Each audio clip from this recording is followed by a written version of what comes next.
ಈಗಾಗಲೇ ನಾವೆಲ್ಲರೂ ಅವರಿಗೆ ಮನವಿ ಮಾಡಿದ್ದೀವಿ. ಆ ಮನವಿಗೆ ಸ್ಪಂದನೆಯನ್ನು ಸಿಕ್ಕಿದೆ. ಸೊ ಆದಷ್ಟು ಬೇಗ ಒಂದು ತೀರ್ಮಾನವನ್ನು ತಗೊಳ್ತಾರೆ.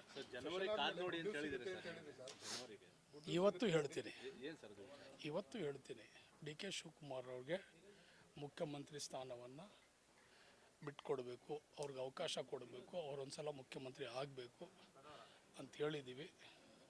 ಜನವರಿ ಪ್ರಾಯಶಃ 6ನೇ ತಾರೀಕು ಅವರಿಗೆ ಸ್ಥಾನ ದೊರಕುವಂಥ 99% ಒಂದು ಅವಕಾಶ ಇದೆ. ಏನೋ ಗೊತ್ತಿಲ್ಲ, ಲಕ್ಕಿ ನಂಬರ್ ಎಲ್ಲರೂ ಹೇಳ್ತಾ ಇದ್ದಾರೆ. ಅದು 6 ಮತ್ತು 9 ಇವೆರಡು ಅವರ ಸಂಖ್ಯಾಬಲ. ಇವೆರಡು ನಮ್ಮ ಆಸ್ತಿನೇ.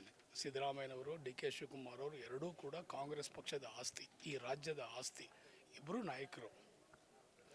ನಮ್ಮ ಬೇಡಿಕೆ ಶಿವಕುಮಾರ್ ಅವ್ರಿಗೆ ಅವರ ಹೋರಾಟಕ್ಕೆ, ಅವ್ರ ಶ್ರಮಕ್ಕೆ, ಅವ್ರು ಮಾಡಿದಂಥ ಒಂದು ಕಾಂಗ್ರೆಸ್ ಪಕ್ಷದ ಸಂಘಟನೆ, ಇದಕ್ಕೆ ಒಂದು ಪ್ರತಿಫಲ ಸಿಕ್ಕಬೇಕು, ಒಂದು ಫಲ ಅವ್ರಿಗೆ ದೊರಕಬೇಕು ಅನ್ನೋದನ್ನೇ ನಾವು ಅಭಿಲಾಷೆ. ಅಲ್ಲ, ಈಗಾಗಲೇ ಅವ್ರಿಗೆ ಹೇಳಿದಾರಲ್ಲ, ಅವ್ರಿಗೆ ಸಚಿವ ಸಂಪುಟಕ್ಕೆ ಸಚಿವರು ಆಗೂ ಬಂದವ್ರೆ, ಬೇರೆ ಏನಾಗ್ತಾರೆ?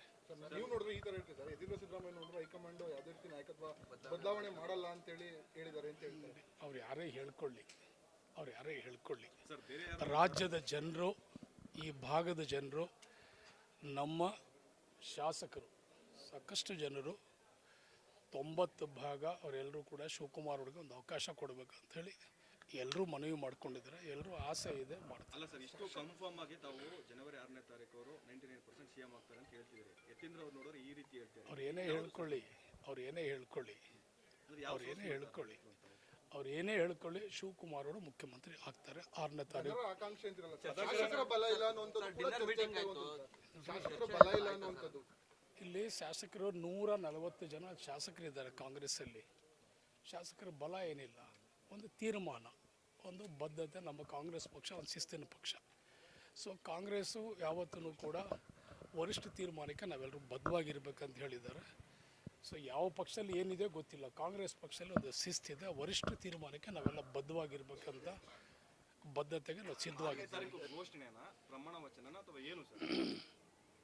6ನೇ ತಾರೀಕು ಅವ್ರ ಪಟ್ಟಕ್ಕೆ ಏರ್ತಾರೆ.